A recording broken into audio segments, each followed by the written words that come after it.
Okay, so this is going to be a quick review of the 45-45-90 triangle and the 30-60-90 triangle and the trig ratios associated with them. So I've drawn the triangle here. Let's go ahead and label the hypotenuse. Let's call the hypotenuse 1, and then we'll label the angles as well, 45 degrees, and then the 90-degree angle at the lower right corner there. Let's also go ahead and label the sides. Because it's a 45-45-90 triangle, this is an isosceles triangle, so both the sides are going to be the same, so we'll call both of them S. And we can go ahead and solve for S now. Let's use the Pythagorean theorem now. We have S squared plus S squared is 1 squared.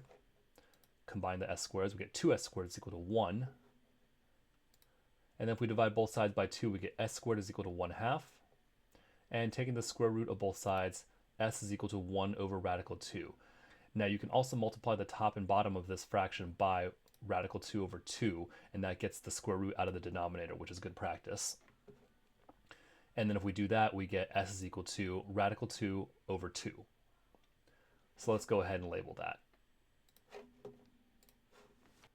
Okay, so now we have this 45-45-90 triangle labeled, and we'll put a pin in that for now, and we'll go on to the next thing. Let's now take a look at the 30-60-90 triangle. So to do that, we're going to start with an equilateral triangle, actually, and I've drawn that here, and we'll go ahead and label a few things. We'll label the sides 1, and then we'll label one of the angles 60 degrees. Because it's an equilateral triangle, we know that all the angles are 60 degrees. So we'll just label these for now. And then we're going to drop down an altitude. So from the top to the base there, we know it makes a right angle, and we know we already have a 60-degree angle, so that means the angle that's remaining up here must be 30 degrees, because all the angles in a triangle add up to 180 degrees. The altitude also bisects the base of the triangle here, because it's an equilateral triangle, so we know that the two sides of the base are both 1/2, so let's go ahead and label that. And then finally, let's go ahead and label the altitude with height h. And then let's go ahead and solve for h. So again, using the Pythagorean theorem, we have 1/2 squared plus h squared is equal to 1 squared.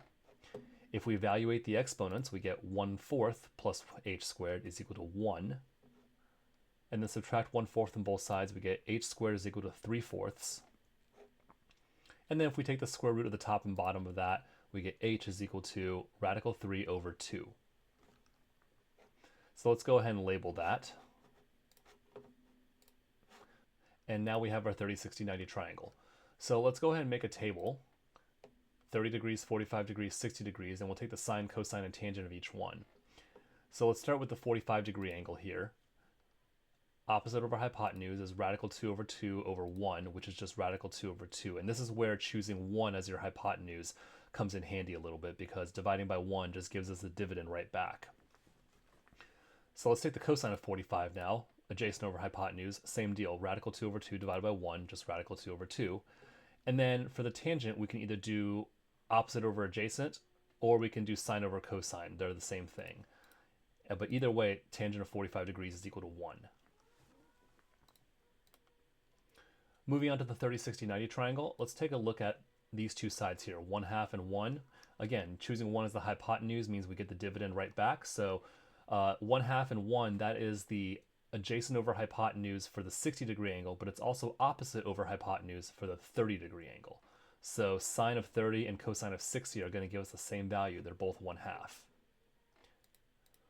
Similarly, radical 3 over 2 over 1 is going to be opposite over hypotenuse for the 60-degree angle and adjacent over hypotenuse for the 30-degree angle. So cosine of 30 and sine of 60 are also going to be the same.